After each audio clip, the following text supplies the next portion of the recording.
Pues nada, yo lo que voy a hacer pues, es resumir, por un lado, pues, las ventajas y esas fantásticas aplicaciones que tienen los nanomateriales y luego también comentar, como es una jornada de prevención de riesgos, comentaré los riesgos que nos está presentando y los retos que nos supone a la hora de evaluar, a la hora de tomar medidas, etcétera. Entonces, por que os hagáis una idea, un nanomaterial pues, es un material que tiene una dimensión o más en la nanoescala. Para que veáis, ahí he puesto una diapositiva donde podéis ver en esa región, es esa región comprendida entre 1 y 100 nanómetros, ¿vale? Y por hacer un símil con algo que conocemos todos, pues ahí tendríamos, por ejemplo, el ADN, por ejemplo, un virus, o tendríamos una hemoglobina o una molécula de azúcar. Vale, bueno, Joan y yo coincidimos, él ha puesto el ejemplo de la naranja, yo pongo el de la manzana, entonces que veáis ahí, pues bueno, la equivalencia entre una molécula de azúcar con una manzana y también entre esa manzana y la Tierra. Comentaros que, bueno, los nanomateriales pueden ser generados de forma natural, por ejemplo, las cenizas de un volcán contienen nanomateriales, se pueden generar también de forma involuntaria, como es el caso, por ejemplo, de soldadura, procesos de soldadura o productos de combustión. Estos son los que conocemos como nanomateriales incidentales, pero por lo que estamos hoy aquí y la preocupación que nos surge hoy en día por los nanomateriales son aquellos que generamos intencionadamente, que son lo que se conocen como nanomateriales manufacturados y son los que diseñamos con unas propiedades específicas, bien ópticas, bien de catalíticas, mecánicas, etcétera, mediante el control del tamaño y de la forma en esa nanoescala. Por hacer un símil con algo que conocemos, todos sabemos qué propiedades tiene el oro y lo conocemos habitualmente, sabemos que es amarillo, que es brillante, que es maleable, que es inerte y, sin embargo, pues comentaros que si este oro lo llevamos a la nanoescala, por ejemplo, en 10 nanómetros teníamos un oro rojo, ¿vale? Es más, podríamos tenerlo azul o podríamos tenerlo verde si fuésemos cambiando el tamaño. Y no solo esto, cambia el color, pero también pierde o genera nuevas propiedades que no tenía hasta ahora, como por ejemplo que se puede convertir en un excelente catalizador. Bueno, esto comentaros que la nanotecnología ya existe desde hace tiempo, aunque no lo supiesen nuestros antepasados, porque, por ejemplo, podemos ver nanomateriales en las vidrieras de las catedrales y también se sabe que, por ejemplo, hay objetos de la época de los romanos que ya contienen nanomateriales, aunque en esa época, lógicamente, no sabían que estaban generándolos.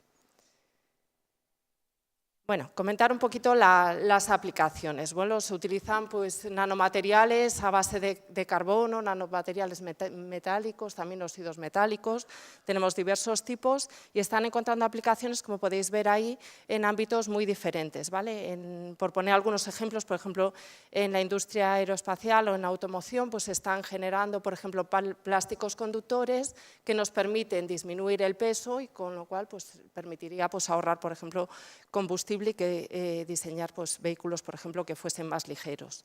En construcción pues, se están generando pues, materiales resistentes que mantienen sus propiedades durante más tiempo, ¿vale? Por ejemplo, dos ejemplos típicos de construcción son el dióxido de titanio y la sílice también está encontrando muchas aplicaciones. Aplicaciones casi de ciencia ficción en medicina, ¿vale? Porque sabemos que se están diseñando fármacos que se liberan en puntos concretos del organismo en detección de tumores, por ejemplo, etcétera. Un futuro, pues yo creo que también muy prometedor en alimentación, pues envases o que son que tienen unas propiedades mejores que los que tenemos hoy en día y también pues, que pueden permitir detectar patógenos y que te avise de cuándo se ha puesto mal, por ejemplo, un alimento, ¿vale? Y en energía, pues almacenamientos más eficientes, catálisis medioambiental, etcétera.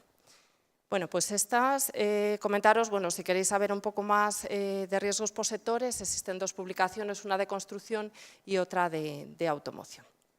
Ya entrando en el tema de prevención de riesgos laborales, hasta aquí sería un poco, por así decirlo, la parte bonita, ¿no? de los nanomateriales. Comentaros que tenemos un marco legislativo que no es específico, pero bueno, existen recomendaciones de la Comisión Europea que nos avisan de que bueno, no tenemos excusa para no hacer nada porque tenemos una normativa de prevención, tenemos una normativa de agentes químicos, de comercialización, que es de total aplicación, ¿vale? Entonces eso, el hecho de que no conozcamos muy bien sus propiedades o que no sepamos a veces cómo evaluarlos, pues no es excusa. Para facilitar la aplicación de la normativa han salido una serie de guías que yo creo que también nos tenemos que agarrar mucho a estas guías que sí que son específicas y que nos ayudan a la hora de evaluar. Comentar, bueno, pues por hacer, como he participado directamente, pues esa guía de nanomateriales que vio la luz a finales de 2015 y que fue elaborada por el Instituto Nacional de Seguridad e Higiene en el Trabajo. ¿Dónde se puede dar la exposición a nanomateriales? ¿Vale? ¿Cómo podemos detectar una exposición? Pues tenemos que observar todo el ciclo de vida de un nanomaterial, ¿vale? Vamos a poder tenerlos, pues es lógico, seguramente sea más fácil identificarlos cuando estamos fabricándolos, ¿vale? De ahí tendremos también mucha información sobre sus características, porque como os decía, los sintetizamos con una forma y con un tamaño determinado, pero también los tendremos pues, cuando se incorporan a un producto o cuando manipulemos ese producto o hagamos alguna operación, algún mecanizado, por ejemplo, en algún producto, por ejemplo, de una obra, ¿vale? Y luego no quiero dejar de lado tampoco pues, esas operaciones de limpieza o de mantenimiento que pueden tener también niveles de exposición elevados y que a lo mejor se nos pueden escapar más fácilmente. En cuanto a toxicidad, nada, dar dos pinceladas, también lo comentó Joan, ¿vale? Que tenemos, se caracterizan por su pequeño tamaño, ¿vale? Lo que hace es que tengan un área superficial muy grande y entonces generalmente cuanto mayor área superficial, pues mayor es la reactividad, ¿vale? Por eso cabe esperar que la toxicidad pues que sea mayor, ¿vale? De todas formas, tenemos que estudiar caso por caso y porque conozcamos el mismo material en tamaño convencional, pues no podemos extrapolar los riesgos a los nanomateriales porque pueden ser diferentes. Otros factores que influyen pues van a ser también la forma, las que tienen forma de fibra, pues consideramos que pueden ser más peligrosas que las que tienen forma esférica, también influirá la solubilidad que tenga la partícula, la composición química, etcétera, etcétera. Como vemos, pues son muchos los factores que tendremos que valorar a la hora de establecer la toxicidad. Y ya dar unas pinceladas sobre la evaluación, ¿vale? Si los que seáis higienistas, pues tenéis en mente la evaluación tradicional que hacemos conforme al Real Decreto de Agentes Químicos, ¿vale?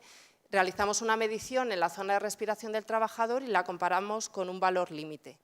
Cuando esto lo queremos extrapolar a los nanomateriales, nos encontramos con una serie de inconvenientes, como son, por un lado, no hay un acuerdo, no hemos establecido todavía un consenso sobre la métrica más adecuada, ¿vale? Hasta ahora tenemos nuestros valores límites, nuestras referencias en miligramos metro cúbico, pero aquí parece que como las partículas son muy pequeñas, a lo mejor es más adecuado valorarlos por número de partículas o por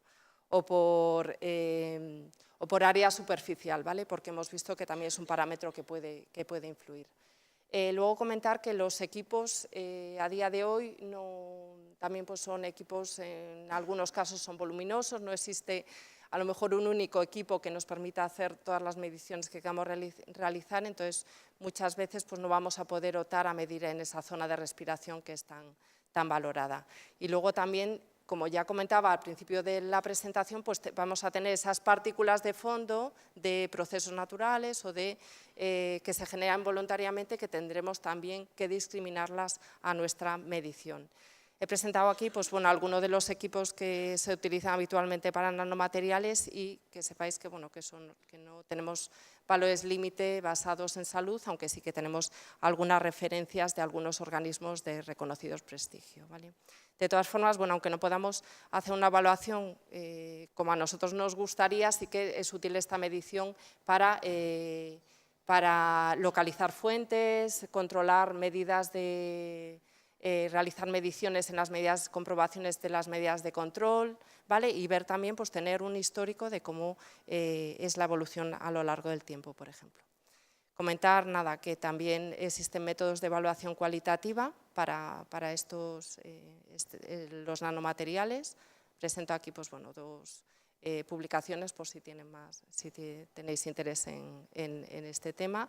Y luego, por último, pues ya con esta información pues obtendremos información para establecer las medidas preventivas. Está claro que aquí pues eliminar va a ser complicado porque nosotros las estamos generando a propósito, entonces generalmente nos tendremos que ir a otras medidas de orden inferior. Sí que se han llevado a cabo estudios pues, que demuestran que algunas de estas medidas son eficaces frente a nanomateriales, entonces bueno, también animaros a que también en este terreno de las medidas de control pues también existe información que nos puede orientar. Y con esto, pues por no robarle mucho tiempo al resto, daros a todos las gracias. Perfecto.